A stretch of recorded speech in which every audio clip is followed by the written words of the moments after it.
আপনি কি content monetization setup পেয়েছেন? তাহলে এই ভিডিওটি আপনার জন্য। কন্টেন্ট মনিটাইজেশন সেটআপ করার আগে যে কাজগুলো করাটা অত্যন্ত গুরুত্বপূর্ণ। প্রত্যেকটা কন্টেন্ট ক্রিয়েটরের এই জিনিসটা মাথায় রাখা দরকার। সর্বপ্রথম হচ্ছে আপনারা সর্বপ্রথম একটা কাজ করবেন, আপনাদের প্রত্যেকটা ভিডিও আপনারা চেক করবেন কোনো সমস্যা আছে কিনা। এর পাশাপাশি আপনাদের কোনো পোস্ট বা ভিডিও বা ফটো একাধিক করে আছে কিনা একটা চেষ্টা করবেন। যে কোনো ফটো, যে কোনো ভিডিও যেন এক কপি থাকে, যেন দ্বিতীয় কপি না থাকে। এটা থাকলে কিন্তু আপনার সেটআপের ক্ষতিগ্রস্ত হবে। ওই জন্য বলবো এই কাজগুলো আপনারা মনোযোগ সহকারে দেখবেন। একটা ভিডিও যদি দুইবার থাকে আপনার কিন্তু ক্ষতি হতে পারে, সার্ভারটা যে কোনো মুহূর্তে সমস্যা হতে পারে। ওই জন্য বলবো অবশ্যই এই কাজগুলো করবেন। আপনাদের আইডিটা, আপনারা পেজটা অবশ্যই সম্পূর্ণ চেক করে রিভিউ করে তারপরে আপনারা সেটআপগুলো করবেন। ঠিক আছে? এই সেটআপগুলো যদি করেন তাহলে আপনাদের সেটআপ কখনো ক্ষতিগ্রস্ত হবে না। আগে আইডিটা চেক করবেন, পেজটা চেক করবেন, তারপরে সেটআপটা সম্পূর্ণ করার চেষ্টা করবেন। এরপরে যারা সেটআপ পেয়েছেন, সেটআপ করে ফেলছেন, এই সেটআপটা আসলে ধরে রাখা অনেক কঠিন। এই সেটআপটা ধরে রাখা অনেক কঠিন। আপনারা চেষ্টা করবেন সেটআপটা ধরে রাখার জন্য। বর্তমানে প্রেক্ষাপটে আসলে সেটআপটা পাওয়া অনেক সহজ, কিন্তু আসলে ধরে রাখা অনেক কঠিন। আপনারা চেষ্টা করবেন এই সেটআপটা ধরে রাখার জন্য।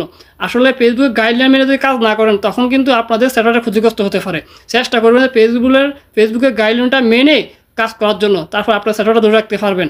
এর পাশাপাশি আপনি কখনও একটা ভিডিও, একটা পোস্ট, একটা ফটো, যে কোনো ফটো বারবার ইউজ করবেন না, বারবার ব্যবহার করবেন না। একবার ব্যবহার করবেন, পরবর্তীতে ডিলিট করে দিবেন। একটা ভিডিও আপলোড করার পরে এটা ডিলিট করে দিবেন। কোথা থেকে? আপনার গ্যালারি থেকে ডিলিট করে দিবেন।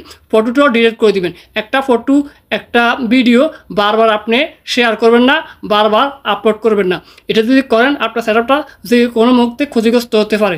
আসলে আমরা ফেসবুক প্ল্যাটফর্মে সবসময় নিত্য নতুন আপডেট দেওয়ার চেষ্টা করি। আমাদের অডিয়েন্সরা আসলে এইরকম ধরনের এই প্রশ্নগুলো আমাদেরকে করে থাকে। অনেকে বলে থাকে, ভাই আমাদের সেটআপটা চলে গেছে, সেটআপ ধরে রাখতে পারতেছি না, কী করা যায়? আসলে এটা তো আপনাদের ভুলের কারণে। আপনারা এই ভুলগুলো কখনও করবেন না। এই ভুলগুলো করলে কখনও আপনার সেটআপগুলো ধরে রাখতে পারবেন না। আর যারা এখনও সেটআপ পান নাই তাদেরকে বলবো আপনারা একটু ধৈর্য ধরুন। সেটআপ সবাইকে দিবে, ফেসবুক সেটআপ সবাইকে দিবে, এমনটাই মেটা জানিয়েছে। আপনারা অপেক্ষা করুন। আপনারা যদি অপেক্ষা যদি না করেন তাহলে আপনারা যদি হতাশ হয়ে যান, আপনি এখানে সাবস্ক্রিপশন হতে পারবেন না। আপনাদের চেষ্টা করতে হবে ফেসবুকের গাইডলাইনটা মেনে কাজ করার জন্য। ইতিমধ্যে যারা সেটআপ পাইতেছে তারা কিন্তু বেশিরভাগ ফটো আপলোড করতেছে। আপনারা বেশি বেশি ফটো আপলোড করার চেষ্টা করবেন আর ট্যাক্স পোস্ট করার চেষ্টা করবেন।